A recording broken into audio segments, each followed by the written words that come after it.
So if you think of the Bible as a rule book, as a list of things that you're supposed to do and don't do, then you're going to look at God that way. You're going to look at God as simply interested in toting the line and following the law. Just obedience.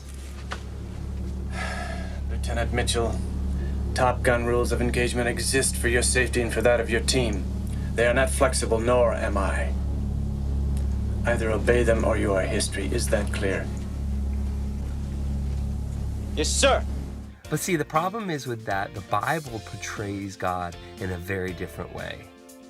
See, the Bible portrays a God who's interested in relationship with us, who's revealing himself to us, who's reaching out to us across the gap of sin and across the gap of distance in order to find us, in order to get to know us, in order to introduce himself to us. It's the same way with the Ten Commandments. If the Ten Commandments are simply a list of things you're not supposed to do or you're supposed to do, then they reflect a God who's just interested in that. But when you really look at the Ten Commandments, you see that God is revealing himself to people, to the Israelites and then to us. It's love language, it's relationship language. For instance, if you look in Exodus chapter 20, where the Ten Commandments are, and you look in the very first commandment, it says, "You shall not have other gods besides me." And if you think of it as rules, then it's like God is being petty, like God is saying, I'm the only one and nobody else. But if you look at it like relationship, it makes sense. Why would anybody want to enter into, say, a marriage if they're not the primary love of this person? So it's the same way with God. He says, listen, in order for you and I to have this relationship, in order for you, people, and me, God, to build this together, I've got to be first in your life. I have got to be number one. You can't have other lovers. You can't have other things that you're interested in that are taking the precedent over me. And then look at the second commandment. He says, you can't make an idol of me.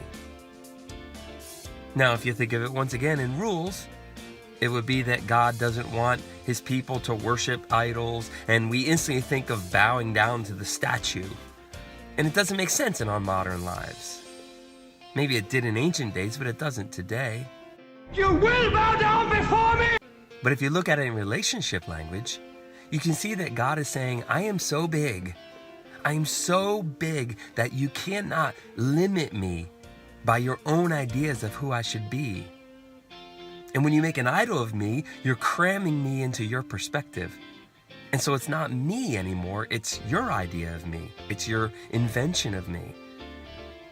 And once again, if you do that, you and I can't have this relationship we're trying to have. You have to trust me that I can handle your biggest problems. You have to trust me that I care about you, that I've got the hairs on your head numbered, that you mean something to me. And if all you do is view me in your limited perspective, in your own imagination, in your own constraints, I can't be who I am. I can't be that for you. So therefore he says, don't make an idol of me, because if you do, this relationship won't work. And notice in verse 3 and 4, when he says, don't make an idol of me, he says, I'm a jealous God. There's that relationship language again. I'm jealous for you. I want all of your affection. I want all of your love. I'll give you all of me. You give me all of you. So I want to encourage you, my friends, when you're looking through the Ten Commandments, we're on this road trip through the Ten Commandments. I want to encourage you to break out of the mold of rules and regulations and enter into relationship. Enter into relationship language with God. Understand that the Ten Commandments are God's way of saying, this is what life with me will look like. And in order for it to happen, in order for it to be all it can be, you've got to understand me. And therefore, you can't treat this as you would anything else. It was never meant to be religion. It was always meant to be relationship. So I just encourage you to continue to press into his spirit, continue to press into his love, and see what he wants to do and what he can do with you. I'll talk to you next week.